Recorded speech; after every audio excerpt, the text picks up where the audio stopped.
Welcome back, everyone, and thank you all for tuning in. Please make sure that you like, comment, and share these videos out with others. And please don't forget to subscribe to the channel so you can see more videos like this. Today, I'm going to be talking about the differences between a business credit card and a corporate credit card. This holds true to most card issuers that offer business and corporate credit. But today, we're going to specifically be talking about American Express and the differences between their business cards and their corporate cards. So, to begin, the first thing that you should be aware of is business cards and corporate cards are both intended for use with a business. Therefore, to have either card type, you have to have some type of business formed. However, with corporate credit cards, they typically want to see that your business is a C Corp, S Corp, or potentially it's possible to get accepted with an LLC. Whereas with business credit, you can get accepted with partnerships or sole proprietorships. You can even be accepted sometimes for side gigs rather than having to have a fully formally established business. Now, another thing is to look at the eligibility requirements in regards to annual revenue. So, business credit cards have no annual revenue differences. So, whereas you can go and get a business card for a startup business and you can start your business up, utilize that card and grow your business with that card. Corporate cards are looking for more established businesses. So typically they want you to make a minimum of 4 million in annual revenue. All right. And this is where we start to see the huge differences in these two cards is having to have no annual income or no annual revenue versus having to have $4 million in annual revenue. Now, a lot of the times you guys are watching videos about business credit and it gets confused with corporate credit. And so you'll hear that you don't have any personal liability to business credit unless you personal guarantee. Well, most of the time we overlook the personal guarantee portion of business credit cards. Just because an application doesn't have you put in your social security number does not mean you are not being held personally liable. Okay. Let me repeat that. Just because an application does not request your social security number does not mean that you're not being personally held liable. All right. You're signing a contract. Even if you e-sign it or just click that button, once you utilize that account, you have signed on to that contract saying with a business credit card, if something is to happen, that you are personally liable. All right.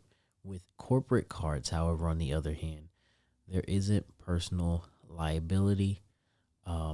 Typically, liability is going to be held for the company, whereas on a business card, it's going to be held with you as a person as well as the company. So another thing is when you're doing your credit check.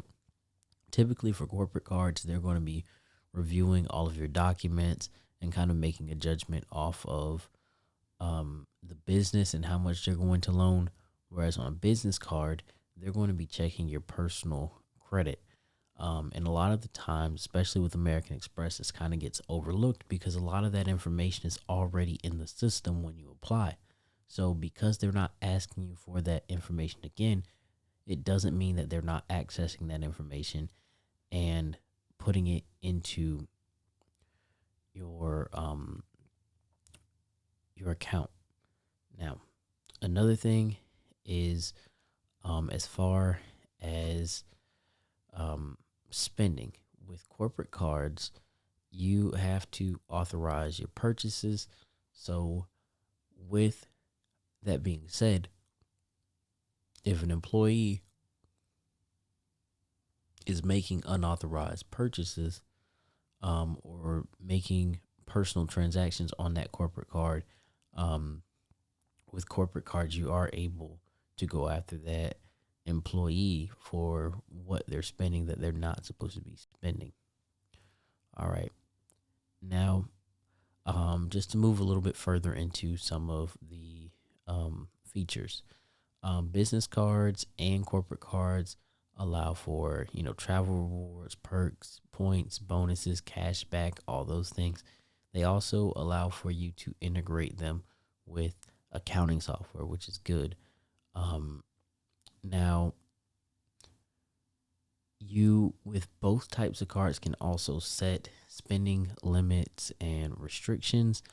Um, However, typically, um, with corporate cards, you're also offered the ability to set category restrictions so that people can only spend so much in a certain category on that particular card. So, overall, looking into it, um, which style of credit should you be applying for? If you're watching this video, more than likely, you're someone who's new to business credit and or corporate credit. And if you are making less than 4 million in revenue, of course, your option is going to be business credit.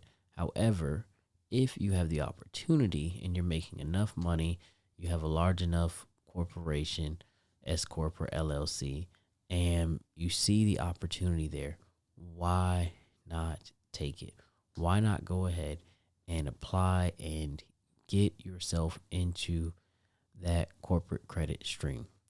All right, now remember that um, each program is beneficial. Each program can be used with a business that qualifies for corporate or for business spending. But you want to make sure that you're choosing the structure of business credit or corporate credit that fits your particular business. Because just because you qualify for corporate credit does not mean it's going to be your best bet. So you want to look and see what is the volume of your transactions, how many of your employees are spending off of your cards every month, how many employees do you have. All those different factors are going to factor in to whether or not you're going to want to go with business credit or corporate credit. So with that being said, as always, thank you guys for watching. Thank you guys for tuning in. Don't forget to like, comment, subscribe, but most importantly, share these videos out with other people so that they can gain the same knowledge. We'll see you in the next one.